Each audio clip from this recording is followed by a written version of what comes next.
నాన్నా, నాన్నా, రాత్రి జరిగింది తలుచుకుని బాధపడుతున్నావా? నా గురించి కాదమ్మా, నా బాధంతా గంగ గురించి. మీరందరూ ఉండగా నాకేం బాధ మావయ్య? ఇలాంటి కొడుకుని కన్నందుకు సిగ్గుపడుతున్నానమ్మా. మీరేం చేస్తారు మావయ్య? కష్టంలో సుఖం అవుతాడనుకున్నాను, కానీ ఇలా రోజు రోజుకి వాళ్ళలో ఫ్రస్ట్రేషన్ ముదిరి పర్వర్టెడ్గా తయారయ్యాడు. చెయ్యెత్తి కొట్టను లేను, నోరెత్తి తిట్టను లేను. గురుగారు గురుగారు గురుగారు గురుగారు ఏమైందిరా? మన జీకని పోలీసులు అరెస్ట్ చేశారండి. దేనికి? షాపులో దొంగతనం చేశాడంట.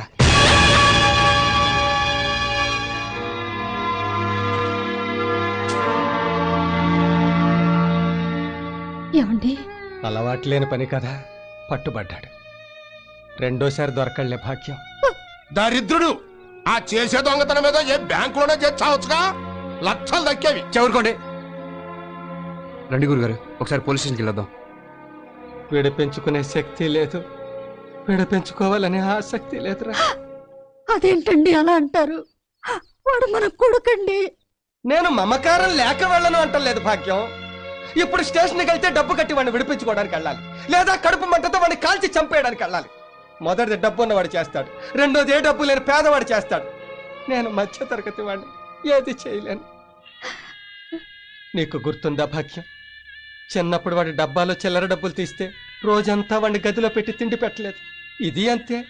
కాదని ఎవరి కాళ్ళలో పట్టుకుని బతిమాలి బయటకు తీసుకొస్తే వాడికి ఇదే అలవాటు అయిపోతుంది. అప్పుడు వాడు మనకి ఈ మాత్రం కొడుగ్గా కూడా మిగలడు. అమ్మ గంగ, ఎసట్లో ఓ గ్లాసు బియ్యం తగ్గించి పెడతానత్తయ్య. కలలెన్నో కలబోసి కనిపించిన సంతానం నిలువున తన ఆశలకిపుడే తలకురివిని పెడుతుంటే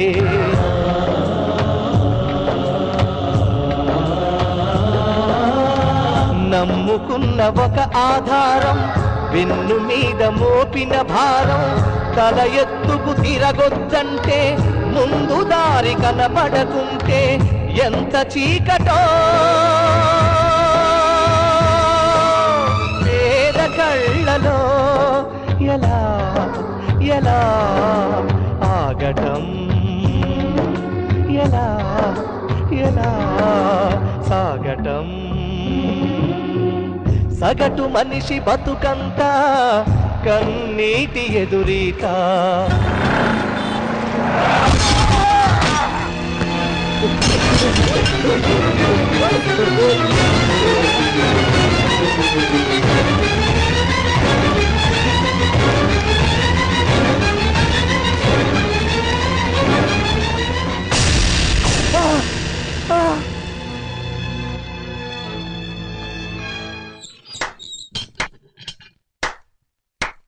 ప్రియమైన, నాకు పరమ అసహ్యమైన కన్న తండ్రికి స్వాగతం, సుస్వాగతం. జైల్లో ఉన్న కొడుకు మొహం చూడనని ఇప్పుడు ఏ మొహం పెట్టుకొని జైలుకొచ్చావు? తండ్రిగా నీ కొడుకు చిన్న కోరికలను కూడా తీర్చలేకపోయావు. కొడుకుగా నీ తండ్రి కంటి ఆపరేషన్ చేయించలేకపోయావు. పెళ్ళానికి రెండు పూట్ల తిండి సరిగ్గా పెట్టించలేకపోయావు. చిన్నదాన్ని చదువు మనిపించావు, రెండోదాన్ని గాలికి వదిలేశావు, పెద్దదాన్ని విధవరాలు చేశావు. నువ్వు తండ్రివి కాదు, కొడుకు కాదు, అసలు నువ్వు మనిషివే కాదు. కొడుకు తిరగబడి మాట్లాడుతున్నా ఒక్క మాట కూడా మాట్లాడలే. నువ్వు అమ్మ కడుపులో ఉండగానే తిరగబడ్డావురా. అప్పుడు అది కోలుకోవడానికి 2 ఏళ్లు పట్టింది. మళ్ళీ ఇన్నేళ్లకి ఇప్పుడు నా మీద తిరగబడ్డావు. ఇంకా నేనేం కోలుకుంటాను రా. ఏమిటండి దారుణం? దీర్ఘ సుమంగళి భవాని దీవించవలసిన చేతులతో దాన్ని పసుపు కుంకాలకి దూరం చేశారు. రేపదొచ్చి నాన్న నా భర్త ఏడి అని అడిగితే ఏ సమాధానం చెప్తారండి?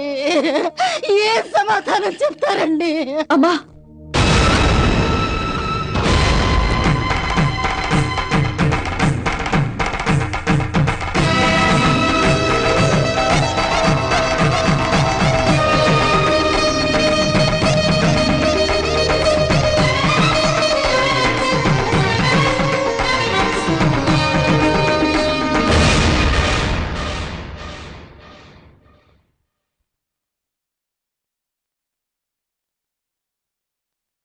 ఏంటి నాన్న అలా చూస్తున్నారు? నేను మీ కూతురు ధనలక్ష్మిని. ఏంటమ్మా ఇది? మీరే చెప్పారుగా నాన్న, మిమ్మల్ని చూడాలనిపిస్తే పుణ్యస్త్రీగా రమ్మని. వాడు బ్రతుకున్నప్పుడు విధవని చెప్పడానికి విధవనయ్యాను. వాడు చచ్చాక పునీతనయ్యానని చెప్పడానికి పుణ్యస్త్రీగా వచ్చాను నాన్న. నాన్న, యాక్సిడెంట్లుగా నీచుని నా మొగుడిని చేసి తప్పు చేశారు. ఇప్పుడు యాక్సిడెంట్ చేసి ఎంతో మంది ఆడవాళ్ల ఉసురు పోసుకున్నవాడి ఊపిరి తీసి నాకు, నాలాంటి మరెందరికో ఊపిరి పోసి తండ్రిగా మీ బాధ్యత తీర్చుకున్నారు నాన్న. మీరు చేసిన ఈ మంచి పనికి జీవితాంతం రుణపడి ఉంటాను. అమ్మా, నా గురించి మీరు ఇంకేం బెంగపడకండి. మీ దగ్గరకు వస్తానని భయపడకండి. నాకు చదువు చెప్పారు, సంస్కారం నేర్పారు. ఇక మీ మీద ఆధారపడను.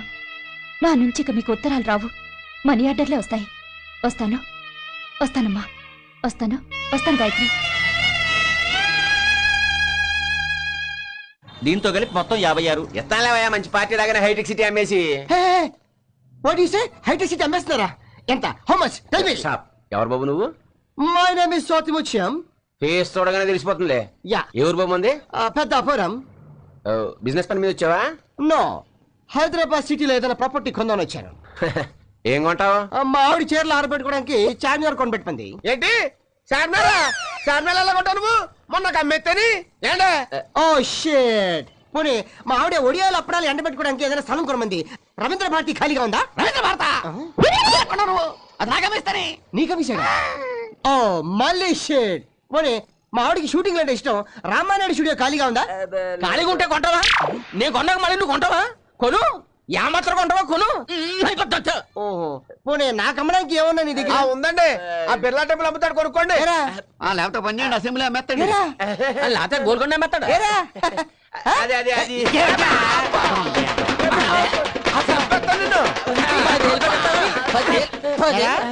వీళ్ళు ఎర్రి పప్పలా చేసేసి హైదరాబాద్ పాటల కింద అమ్మేస్తావా?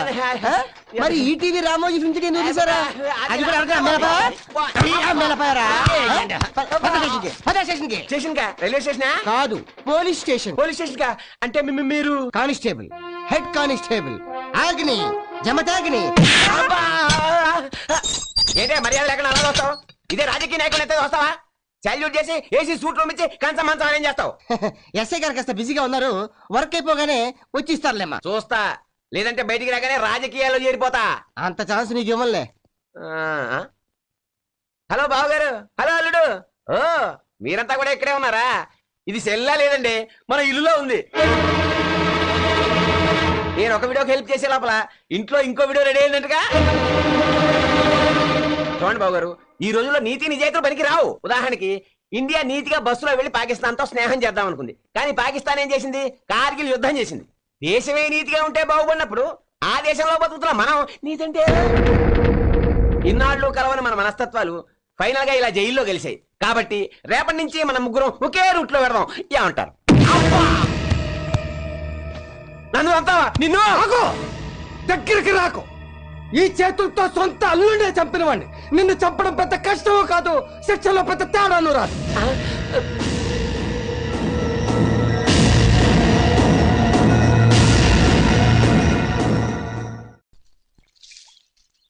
రే పట్టాబే, పాప మా గోవిందరావు గారి కుటుంబం గురించి ఆలోచిస్తా ఉంటే బాధ అనిపిస్తుందిరా. అవును, కానీ మనం ఏం చేయగలం? చేయగలరు. దమ్మదా అమ్మా, అమ్మాయి గారు 2 లీటరా. ఏంటండి, డబ్బులేమన్నా కావాలా? కాదు, నేను మీతో మాట్లాడడానికి వచ్చాను. చెప్పండి. మీరు నన్ను పెళ్లి చేసుకుంటారా? ఏంటి మీరు మాట్లాడేది? ఏ దిక్కు లేని మా ఇంటికి మగ దిక్కు కావాలి, అది మీరే కావాలని మీ దగ్గరకు వచ్చాను. చెప్పండి, నన్ను పెళ్లి చేసుకుంటారా? వద్దమ్మా, మా వాడేదో నీ మీద మనసు పడ్డాడని తెలిసి మేమంతా కేకలేసాం. అవునమ్మా, మీతో మాకు సంబంధం ఏంటి? మీరు క్లాస్ వాళ్ళు, మేము లేబర్ వాళ్ళం. అవును, మేం క్లాస్ వాళ్ళమే. మిడిల్ క్లాస్ వాళ్ళం. లోయర్ క్లాస్ వాళ్ళలాగా కష్టాల్ని ఇష్టపడని వాళ్ళం. అప్పర్ క్లాస్ వాళ్ళలాగా బతకాలని అత్యాశకి పోయి అప్పుల పాలయ్యే వాళ్ళం. మేం మధ్యతరగతి మనుషులం కాదు, మిథ్య తరగతి మనుషులం. మా ఇంట్లో వాళ్ళు రోడ్డు మీద పడకముందే నన్ను మీ కోడల్ని చేసుకోండి మావయ్య. అది కాదమ్మా. మీరింకేం చెప్పొద్దు. నేను బాగా ఆలోచించే ఈ నిర్ణయం తీసుకున్నాను. అయితే ఒక కండిషన్, నేను పెళ్లి చేసుకున్నా కూడా నువ్వు ఉద్యోగం చేయాలి. నీ జీతం నా జీతం మొత్తం మీ కుటుంబానికే ఖర్చు పెట్టాలి. నాది ఒక కండిషన్ అమ్మా. మీ ఇద్దరు పెళ్లి మీ నాన్నగారు జైలు నుంచి వచ్చాకే జరగాలి. ఆ పెళ్లికయ్యే ఖర్చు అంతా మేమే భరించాలి. నాకింత మంచి అత్తవారిలు దొరుకుతున్నందుకు చాలా ఆనందంగా ఉంది. Thank you very much.